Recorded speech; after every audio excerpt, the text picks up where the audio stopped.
बाळांनो की आपण आधी ह्याच्याच गोष्टीच्या आधी आपण पाहिलं होतं, वयाने मोठं होण्यापेक्षा, पैशाने मोठं होण्यापेक्षा, अभ्यासाने मोठं होण्यापेक्षा आपण मनाने मोठं असलं पाहिजे. मनाने मोठं असलं काय पाहिजे म्हणजे काय करायचं, आपल्या सर्वांची काळजी घेता आली पाहिजे, सर्वांवर प्रेम करता आलं पाहिजे, सर्वांना जीव लावता आला पाहिजे. म्हणजे आपण मनाने मोठे होणं, मनामध्ये कोणत्याही प्रकारचा स्वार्थी भाव न ठेवणं म्हणजे मनाने मोठं होणं. अगदी त्याला जोडूनच आजची आपली गोष्ट आहे की आपण काय करतो बऱ्याचदा की आपल्याला पेन्सिल दे नसेल आपल्याकडे तर पेन्सिल देतो का रे मला. समजा मोठी माणसं असतील, काही घ्यायचं असेल, पैसे नसतील, 4 पैसे देतो का रे मला, ह्या पैशाची मदत करता का, ते मला देता का. म्हणजे आपण इतरांच्याकडनी त्या वस्तू घेतो, परंतु ज्या वेळेला आपण इतरांच्याकडनी वस्तू घेतो त्यावेळेला ती घेतलेले पैसे असतील, वस्तू असतील, त्या आपण त्याला सांगितलेल्या वेळेमध्ये आपला परत देता आल्या पाहिजे. बऱ्याच जणांना सवय असते आपले स्वतःचे कपडे कधी नाही घालायचे. म्हणजे तुम्ही तर अगदी छोटे आहात, पण कॉलेजला जाणारे मुलं मुली आहेत ना, ते स्वतःचे कपडे घालतच नाहीत. ह्या मैत्रिणीचा ड्रेस आण, त्या मित्राचा शर्ट आण, त्याचा शूज आण, त्याची पॅन्ट आण, हिचे कपडे घेऊन ये, असं त्या इतरांची कपडे घालतात आणि इतरांची कपडे घालून जात असतात. परंतु की आपल्याकडे जे आहे म्हणजे हे एक प्रकारचं कर्जच असतं बाळांनो. आणि सहज आपलं वाटतं काय तेव्हा माझ्या मित्राचं स्तर आहे ना असं आपल्याला वाटून जातं. परंतु आपल्या वस्तू असतील, पैसे असतील, काही गोष्टी ज्या असतील त्या ज्या आहेत बाळांनो, इतरांच्या वापरणं म्हणजेच कर्ज घेण्यासारखं आहे. तुम्ही लहान मुलं आहात, तुम्ही काय घेता म्हणजे नाही का इतरांना पेन्सिल मागता, परंतु आपल्याला काय होतं की आपल्याला माहीत असतं घरीच की आपल्याकडं पेन्सिल नाहीये, तरी आपण शाळेत येतो आणि मग म्हणतो हे मला पेन्सिल द्या रे, ह्याला मागतो ह्या दे रे, त्याला दे रे, त्याला दे रे. बरोबर आहे की नाही. मग आपल्याला घरीच कळलेलं आहे नाही, आपण घरी सोय का करत नाही. पेन्सिलच्या ऐवजी चॉकलेट खाऊन येतो घरून आपण आणि शाळेत आल्यावरती इतरांना पैसे मागतो. बरोबर आहे ना. मग हे जे आहे ना इतरांना मागणं हे एक प्रकारचं कर्ज असतं आणि ती मागण्याची सवय आपल्याला एवढी वाढत जाते. त्या छोट्या पेन्सिल, खोड रबर पासून आपण मोठ्या गोष्टीपर्यंत कधी जातो हे आपल्याला कळत पण नाही. कधी तर असं होऊन जातं, समजा कोणी आपल्या वर्गातला असेल त्याच्या दप्तरामध्ये परस्पर जाऊन आपण ती काढून पण घेतो, त्याला सांगत पण नाही, त्याला विचारत पण नाही. पुस्तक असेल, वही असेल, पेन्सिल असेल, त्याच्यानंतर आपण काढून घेतो. बरोबर ना. म्हणजे एवढी सवय आपली वाढत गेलेली आहे की आपल्याला लाजच वाटत नाही, अरे ती वस्तू माझी नाहीये, मग त्या वस्तूला मी हात का लावायचा, हे दप्तर माझं नाहीये. मग ज्याचं आहे त्याला विचारलं तर कसं मी का खोलायचं, त्याचं तर त्यांनी खोललं मग त्यांनी मला दिलं, गोष्ट वेगळी आहे ना.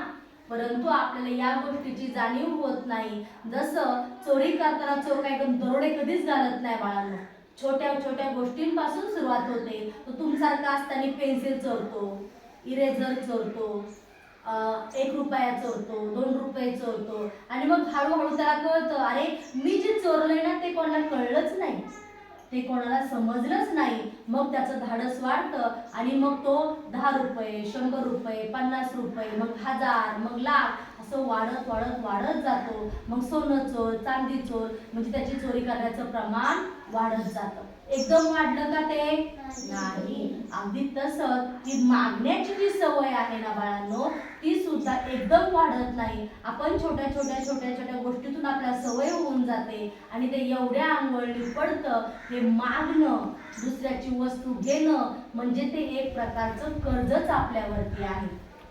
आणि आपण जन्माला आल्यानंतर आपण जर इतरांचं कर्ज घेतलं असेल तर ते कर्ज आपल्याला फेडूनच जावं लागतं. नाही, ते कर्ज फेडण्यासाठी आपल्याला पुन्हा जन्म घ्यावा लागतो. म्हणजे आपण कोणाचा 1 रुपया चोरून घेतला असेल किंवा मागून घेतला असेल आणि आपण द्यायचा विसरून गेलो तर तो रुपया परत करण्यासाठी आपल्याला पुन्हा जन्माला यावं लागतं. म्हणजे एवढ्या 84 लक्ष योनी फिरायचं, एवढं सगळं फिरायचं, एवढे जीव जगायचे आणि पुन्हा ते कर्ज आपण फेडण्यासाठी यायचं. म्हणून आपण इतरांच्याकडे जे काही घेतो ते आपण त्याला परत आहे तसं केलं पाहिजे ते आपल्या जवळ ठेवायचं नाही आणि शक्यतो स्वावलंबनाने राहायचं. जे माझ्याकडे आहे ते सर्वोत्तम आहे. जर दुसऱ्याची नवीन पेन्सिल आणली, माझी एवढीच आहे, मी माझ्या एवढ्याच पेन्सिलनं लिही. जेव्हा लागेल, माझ्याकडे नसेलच, मला फारच गरज आहे, तेव्हा मी मागेल, पण पुन्हा त्याची वस्तू मी आहे तशी परत करेल. मी ते विसरून चोरून लपून ठेवणार नाही. ही जेव्हा तुम्हाला सवय लागेल ना, तेव्हा बाळांनो तुम्हाला स्वावलंबनाची सवय लागेल आणि मग तुम्हाला म्हणजे पुन्हा पुन्हा जन्माला असं यावं लागणार नाही. मग आपल्या गोष्टीचं नावच आहे कर्ज म्हणजे जिवंतपणीचा नरक. मग असं काय घडलं श्यामच्या आयुष्यामध्ये, त्याच्या कुटुंबाच्या आयुष्यामध्ये, की त्याला कर्ज म्हणजे जिवंतपणीचा नरक वाटला? मग आता आपण जी चर्चा केली हे तुम्हाला पुढे आता नीट पाहायला मिळेल. आपण गोष्टीला सुरुवात करूया. त्या दिवशी सावकाराचा माणूस कर्ज वसुलीसाठी आमच्याकडे आला होता. श्यामच्या वडिलांकडे सुद्धा पैसे नव्हते. मग ते काय करायचे, सावकाराकडनं व्याजाने पैसे घेऊन यायचे, आपले कुटुंब चालवायचे, श्यामला फीला पैसे भरायचे, त्या लहान भावाला पैसे भरायचे, घरातलं सामान आणायचे. परंतु त्यांना आता इन्कम बंद झाल्यामुळे त्यांच्याकडे पैसे राहिले नव्हते आणि म्हणून सावकाराने काय झालं, त्या ठिकाणी सावकार पैसे मागण्यासाठी घरी आला. तो दूध आमच्या घरी आला म्हणजे आईला मेल्याहून मेल्यासारखं वाटायचं. कारण आता तो वडील तर घरी नाहीये, परंतु ते पैसे तर आपल्याला परत करायचे आणि आता आपल्याकडे पैसे नाही आणि तो पैसे म्हणजे प्रेमाने पैसे मागेल का? ओ ताई, तुम्ही माझे घेतलेले पैसे मला परत द्या असं म्हणेल का तो? नाही. तो ओरडणार, तो रागवणार. पैसे घेताना कसे कळले? तुम्हीच म्हणता की नाही, घेताना कसं कळली पेन्सिल, देताना नाही कळत का? तुम्ही पण म्हणता की नाही? मग तो तर सावकाराचा दूत होता, सावकाराचा माणूस होता. तो सुद्धा ओरडून रागावूनच बोलायचा आणि तो दरवाजातून बाहेरूनच बोलल्यामुळे 4 माणसं आजूबाजूची बघत राहायची आणि मग सगळीकडे हसू होऊन जायचं. त्यामुळे श्याम म्हणतो, माझ्या आईला मेल्याहून मेल्यासारखं वाटायचं. कर्जापायी सुख नाही. कर्ज म्हणजे जिवंतपणीचा नरक होय. मेले तरी कर्ज काढू नये, उपवास काढावे, परंतु ऋण नको. श्याम म्हणतो की जे आपल्याकडे चटणी भाकर आहे ना, ती आपण खाऊन जगावं, परंतु आपल्या रोज पुरणपोळी खाण्यासाठी, तूप खाण्यासाठी इतरांच्याकडनं पैसे घ्यायचे आणि तूप रोटी खायची, त्याच्यामध्ये काही अर्थ नाही. त्याच्यामुळे सुखाची झोपही लागत नाही आणि कर्ज काढून घेतलेल्या वस्तू अंगी सुद्धा लागत नाही. त्यामुळे श्याम सांगतो, ऋणाने एकदा सुख होते, ते म्हणजे ऋण घेताना. त्यानंतर ते नेहमी रडविते, भिकेस लावते. कर्जाने स्वाभिमान जातो, मान हरपतो. कर्जाने मान नेहमी खाली जाते. कर्ज म्हणजे निंदेपणा, दीनपणा. म्हणजे तो कर्जाच्याकडनं आपण घेतो, तर कुठेही आपण रस्त्यावर आलो, ए माझे पैसे दे ना, आजूबाजूला माणसं उभी असतात, आपल्याला लोक पाहत असतात, म्हणजे आपला मान अपमान सुद्धा सहन करावा लागतो. त्या दिवशी वंशची पेन्सिल सिद्धांतनं घेतली, सिद्धांतला पेन्सिल आणायला मागितलं, माझी पेन्सिल कुठे रे? मग सिद्धांतला ती पेन्सिल आणण्यासाठी वडवलीला जावं लागलं.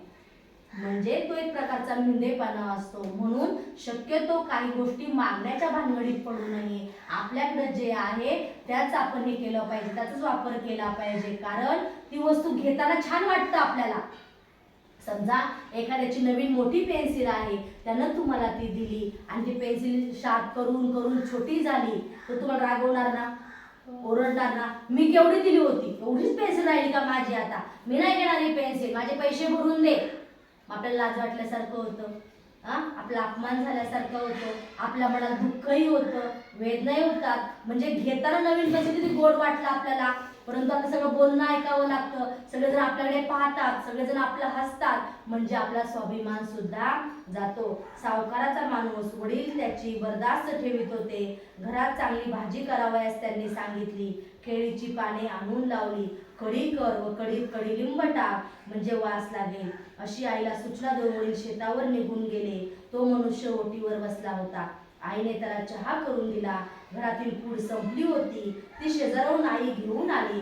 चहा पाण्यानंतर आईने कडक पाणी त्याला आंघोळीस दिले. त्या कारकुनाने आंघोळ केली, परंतु स्वतःचे धोतरही त्याने धुतले नाही. सावकाराचा नोकर श्रीमंताच्या पुत्रालाही मान असतो. म्हणजे त्या काळामध्ये असं होतं की मुलांनी जरी आंघोळ केली, तर मुलांनी आंघोळ झाल्यानंतर आपला बनियन आणि आपली अंडरवेअर धुवून टाकायची. मुलींना आपली आंघोळ झाल्या आपली पॅन्ट आपणच धुवून टाकायची. करता का तुम्ही असं? नाही करत. म्हणजे ही सवय पाहिजे आपल्याला. आपली आंघोळ झाल्या मुलांनी आपला बनियन, आपली अंडरवेअर आपली आपण धुवायची रोज. आपल्या आईनं, आपल्या ताईनं आपली ही कपडे धुता कामा नये, ती आपण स्वतः धुवायची सवय लावायची. मुलींनी सुद्धा आपली पॅन्ट आपण रोज आंघोळ झाली साबण लावून ब्रश करून आपली आपण ती धुवायची सवय ठेवायची. आणि म्हणून या ठिकाणी असं होतं की प्रत्येकाने आपापले कपडे धुवून टाकायची. पण जो सावकाराचा माणूस होता, पैसे मागायला आला होता, त्याच्यामुळे त्याने त्याचं धोतर सुद्धा धुतलं नाही. पुढे या ठिकाणी श्याम सांगतो, श्रीमंताच्या कुत्र्यांचे गरिबांना मुके घ्यावे लागतात. एकदा एका शेतकऱ्याला एका श्रीमंताचा कुत्रा चावयास आला. शेतकऱ्याने त्या कुत्र्याला काठी मारली. त्या श्रीमंताने शेतकऱ्यावर कटला भरला व त्या शेतकऱ्यास 25 रुपये दंड केला, असे मी वाचले होते. शेतकरी म्हणजे का माणूस आहे? साऱ्या जगासाठी खपणारा तो गुलामच आहे. साऱ्या हुशार चेंडूंना पोचणारा तो जणू पशु असे असून श्रीमंताच्या कुत्र्याला मारतो. मित्रांनो, हिंदुस्थानात पशु पक्षी यांना माणसापेक्षा अधिक मान आहे. देवळात कुत्रे कावळे चालतील, घरात पोपट मैना चालतील, परंतु हरिजन खपणार नाही. पशु पक्ष्यांवर प्रेम करणारे परंतु मानवाचा तिटकारा करणारे असे नराधम येथे आहेत. तेथे सुख, सौभाग्य व स्वातंत्र्य कसे येणार? श्याम सांगतो की बऱ्याचदा असं होतं की आपल्याला म्हणजे आता आपण सगळे एकत्र राहतो, आता असं काही राहिलेलं नाही. पण पूर्वीच्या काळी असं होतं, कोणी सहज लगेच कोणी कुणाच्या घरामध्ये जात नव्हतं, कुणी कुणाशी बोलत नव्हतं, असा स्पर्श कुणी कुणाला करत नव्हतं. म्हणजे बंधनं होती. देवळामध्ये सगळेजण लोक जात नव्हते. असं हे सगळी बंधनं असताना म्हणजे त्यावेळेस त्यांच्या घरी सगळं चालायचं. म्हणजे त्यांनी शिवलेल्या चपला चालायच्या, बेल्ट चालायचे, हार फुलं केलेली चालायची, पण माणसांचा स्पर्श मात्र चालत नव्हता. परंतु आता मात्र तसं अवस्था राहिलेली नाही. त्या सावकाराच्या माणसाचे ते अवघड धोतर माझ्या आईला धुवावे लागले. माझ्या पुण्यशील आईच्या हातून ते मंगळ वस्त्र धुतले गेले. आईचा हात धोत्राला लागून धोतर वापरणारा पवित्र व्हावा, असाही ईश्वराचा हेतू असेल. परमेश्वराचा हेतू अतर्क्य आहे. तो शुद्धीचे कार्य कसे कोठवून करून घेईल याचा नेम नसतो. या ठिकाणी श्याम सांगतो की त्याचं जे धोतर होतं ते माझ्या आईला धुवावं लागलं. म्हणजे वाईटात पण श्याम कसं चांगलं शोधतो. श्याम म्हणतो की त्या माणसाला माझी आई खूप पवित्र आहे, माझी आई पुण्यात्मा आहे, पुण्यशील माझी आई आहे, माझी आई अतिशय प्रेमळ आहे. माझ्या आईसारखी दुसरी आई या जगामध्ये कोणीच नाही. आणि माझ्या आईच्या हातून हे त्याचं धोतर करतंय, मग त्याच्यासाठी पुण्याचं काम झालं. तो त्याचा देह पवित्र होणार आहे. आणि श्याम म्हणजे किती कठीण प्रसंग असला तिथून चांगलं शोधतो. म्हणजे आपल्याला ठेस लागली, आपण पडलो, तुझं चांगलं शोधायचं. अरे मी तोंडावर पडलो असतो, मला खूप लागलं असतं, त्यापेक्षा मी हात टेकवले, मला जास्त लागलं नाही.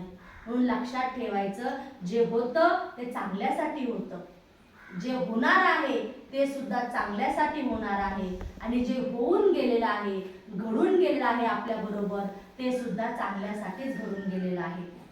पुढे श्याम सांगतो, माझे वडील शेतावरून आले, तुमचे स्नान वगैरे झाले का, असे त्यांनी कारकुनाला विचारले. तो होय म्हणाला. तुमची वाट पाहत होतो. तुमच्या जवळ बोलून हिशोब करून पैसे घेऊन मला संध्याकाळी विसापूरला मुक्काम करावयाचा आहे. आज रात्री तेथे वस्तीला राहीन, असे तो म्हणाला.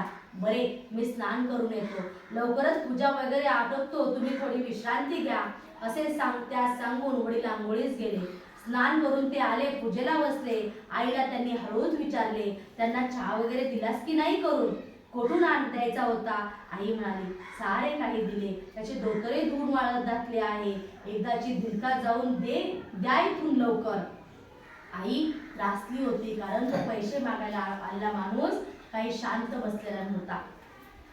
संतापली होती. वडिलांनी शांतपणे पूजा करून झाली, ते शांत होते, तरी त्यांच्या मनातील खिन्नता बाहेर डोकावत होती. घराच्या देवाची पूजा करून वडील देवळात गेले. आईने पाट पाणी केले. धाकटा पुरुषोत्तम शाळेतून आला होता, त्याने ताटे घेतली. वडील लवकरच देवळातून परत आले. वडिलांनी घरातली पूजा केली, मंदिरातली पूजा केली. म्हणजे किती जरी घाई असेल, किती जरी वेळ नसेल, तरी पूजा झाल्याशिवाय ते काही करत नाही. उठा वामनराव, हातपाय धुवा, असे वडिलांनी सांगितले. म्हणजे सावकाराचा जो माणूस आला त्याचं नाव काय होतं? वामनराव या बसा येते, सोळे नसले तरी चालेल, काही हरकत नाही असे वडील त्यांना म्हणाले. जे वडील आम्हा सोहळ्या ओळ्यासाठी बोलावयाचे त्यांना तो ओळा मनुष्य स्वतःच्या घरी शेजारी चालला. जणू तो सावकाराचा मनुष्य म्हणजे देवच होता.